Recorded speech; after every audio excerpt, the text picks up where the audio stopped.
ప్రపంచంలో T shirt లేని wardrobe చాలా అర్థం. అది అన్ని వయసుల తరగతుల ప్రజలకు ఇష్టమైన వస్త్రం. ముఖ్యంగా వేసవిలో తేలికైన సౌకర్యవంతమైన దుస్తులు ధరించడం చాలా ముఖ్యమైనది. టీ షర్ట్లు వాటి సరళత, శైలి, ప్రతి సందర్భానికి అనుగుణంగా మారే సామర్థ్యం కారణంగా సంవత్సరాలుగా ఫ్యాషన్లో ఉన్నాయి.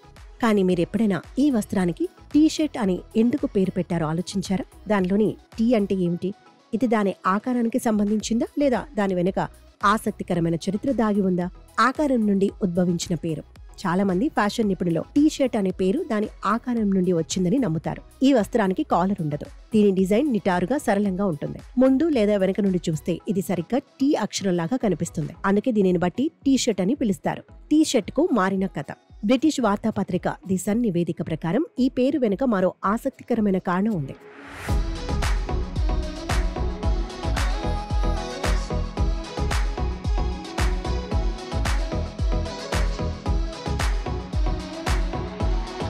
మొదటి ప్రపంచ యుద్ధ సమయంలో అమెరికన్ సైనికులు శిక్షణ సమయంలో తేలికైన సౌకర్యవంతమైన దుస్తులను ధరించేవారు.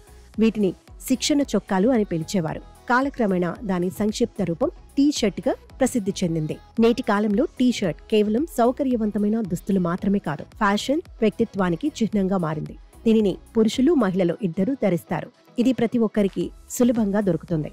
టీ షర్ట్లు ఇకపై సాధారణ రంగులకు మాత్రమే పరిమితం కాలేదు, కానీ వివిధ డిజైన్లు, ఆకర్షణీయమైన గ్రాఫిక్స్, స్టైలిష్ లోగోలు, ప్రత్యేకమైన ప్రింట్లలో అందుబాటులో ఉన్నాయి. కళాశాలకు వెళ్లే యువతైనా, సాధారణ రోజున ఆఫీసులో పనిచేసే నిపుణులైనా, లేదా ప్రయాణం, విహారయాత్రలను ఇష్టపడే వ్యక్తులైనా టీ షర్ట్ ప్రతి సందర్భానికి సరైన ఎంపికగా పరిగణిస్తారు. దీని ట్రెండ్ చాలా విస్తృతంగా ఉంది. ఇది ఆధునిక జీవన శైలిలో ముఖ్యమైన భాగంగా మారింది.